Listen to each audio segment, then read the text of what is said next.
if a registered firearms owner passes away, his heirs may go through the proper process of getting their own accreditation or registration, and if they get it, they may then continue to possess. And there was a timeline. Was it 6 months?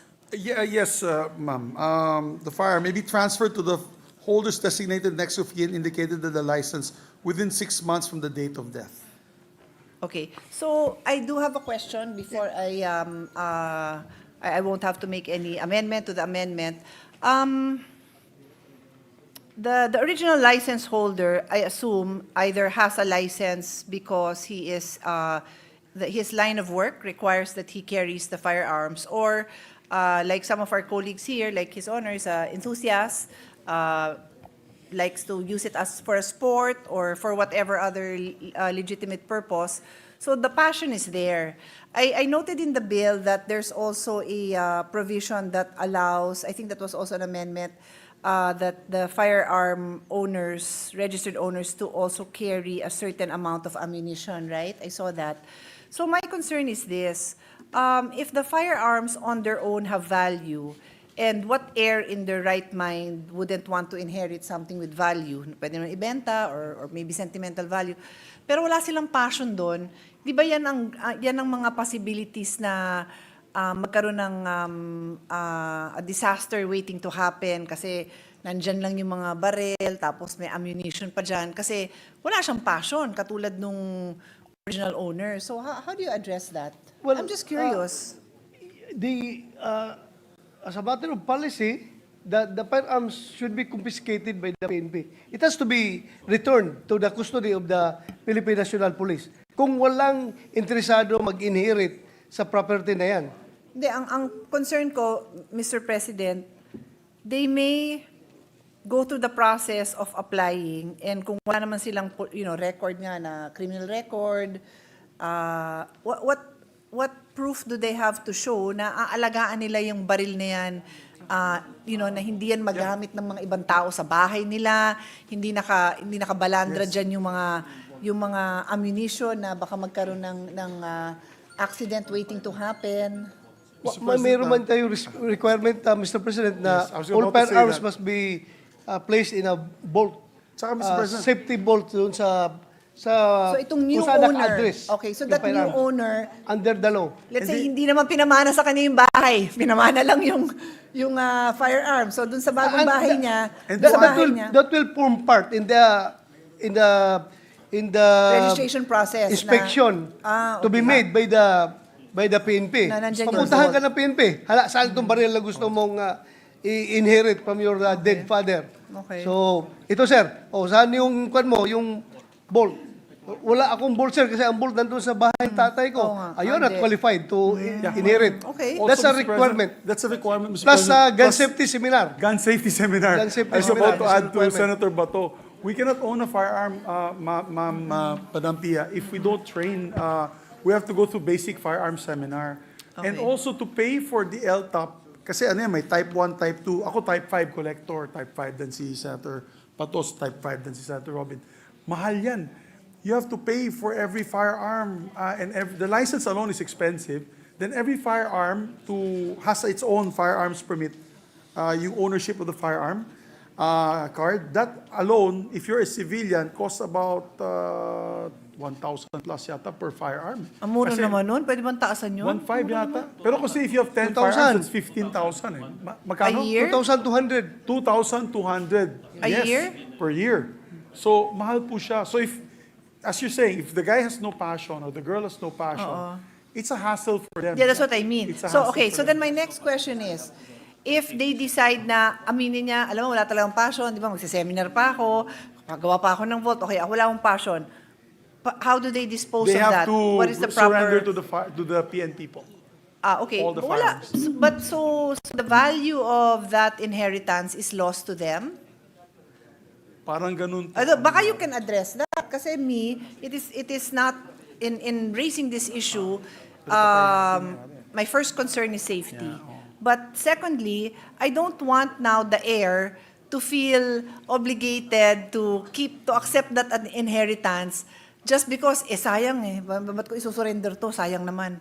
Yes. So di ba natin maisipan ng paraan ngayon yan na under- payagan na ibenta yan under the Under the only existing- licensed firearm owners? Under the existing law, that we are not touching this particular provision. Section 26, death or disability of licensee. Upon the death of legal disability of the holder of a firearm license, it shall be the duty of his or her next of kin, nearest relative, legal representative, or other person who shall knowingly come into possession of such firearm or ammunition to deliver the same to the FEO of the PNP or Police Regional Office, and such firearms or ammunition shall be retained by the police custodian pending the issuance of a license and its registration in accordance with this act.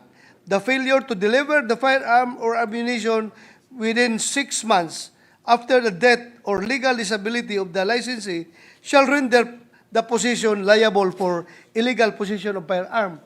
So kung wala siyang passion, wala siyang interest na i-inherit yung baril, surrender niya sa PNP. Kaya po mayroon tayong Section 10 na bago for those who want to apply for it. For the heirs who For want the to apply. heirs, yes, So, question, forget first about the owner dying.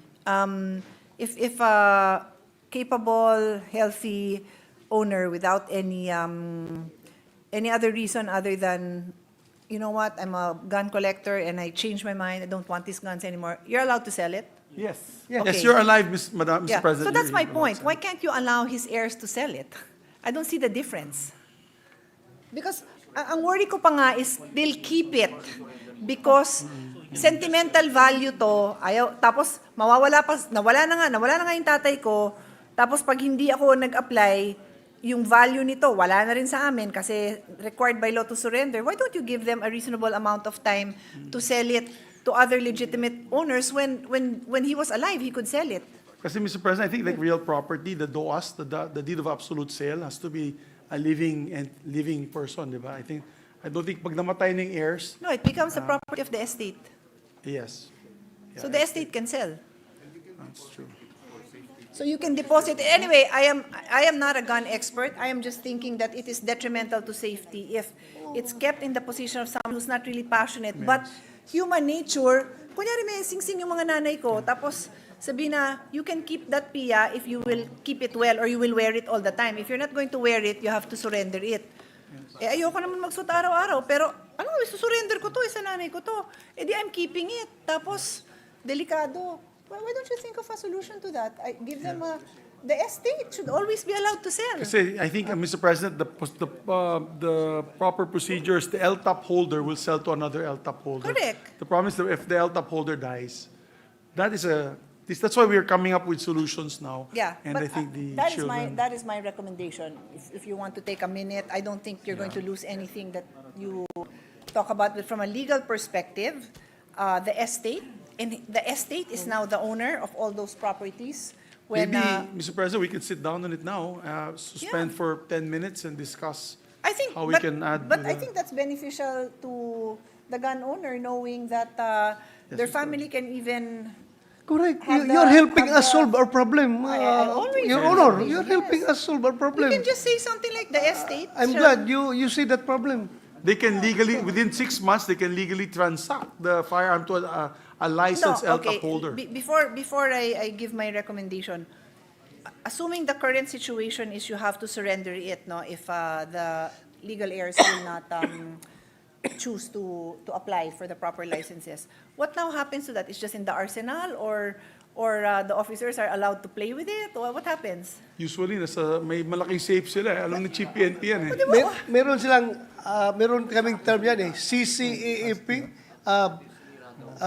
All confiscated, surrendered, recovered firearms, nakadeposit yan doon sa PNP storage, and there will come a time na magiging government property na yan. And for disposal of the PNP, pwede niyang i-issue gawing organic firearm ng PNP, issue niya sa kanyang mga units na Pero kung kulang ng mga armas. collectible yun, it may not be that useful for the purpose of the PNP, di ba? Yeah, It's depende. possible. Depende sa Yeah, anyway, my status. recommendation is you allow it to be Sold by the estate. I don't suggest that we interfere with that process, that it must immediately be surrendered within 6 months if the legal heirs do not start processing their papers, right? Yeah. But also within that 6 months, they can still say, habang, kasi minsan may away-away din sa pamilya na hindi pa na-freeze yung assets, di ba? Yes. They can also say that, hold it for us, because sabi nyo nga, nandun lang naman yon, di ba? So you have 2 years, 3 years, 5 years to dispose of it within the proper intestate, by following the intestate proceedings without interfering with the normal process of transfer of property from a deceased to their heirs. Pwede naman yun. Pwede. I can ask my team to just come up with some language. Yes. Following the usual How about process. Or baka may how about language this, kayo.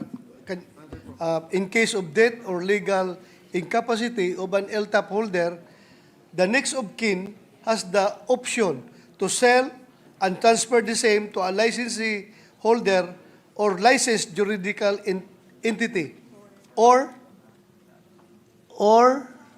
transfer to the holder's designated next of kin indicated in the license within 6 months from the date of death. Yes, except the last one, provided that next of kin has the proper licensee. Provided that the next of kin shall Yes. secure an LTAP and transfer the registration Maybe, Mr. of such President, firearm in his or her name in accordance with the provisions maybe, of this Mr. Act. President, let's separate the two into another paragraph. Yung point ni Senator Pia, maybe, Mr. President, we can add another paragraph that says that also in case of death, legal capacity of the estate may say the I agree. next of kin be able to sell. So if we have like a minute suspension 1 to minute. be able to come You up with still the have wording. Mr. a President. pending motion, pending amendment? Are we going to take action on it? We're going to amend that amendment, Mr. All right. President, so we can improve it further All with right. one more paragraph. If Session we may ask- suspended. Thank you, Mr. President.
Okay na.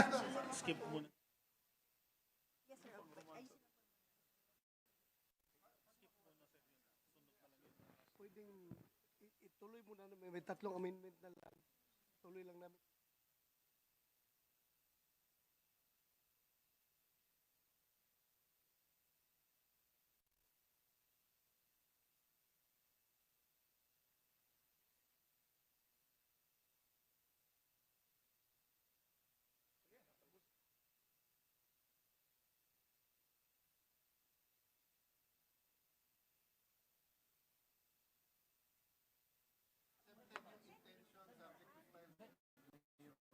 Okay.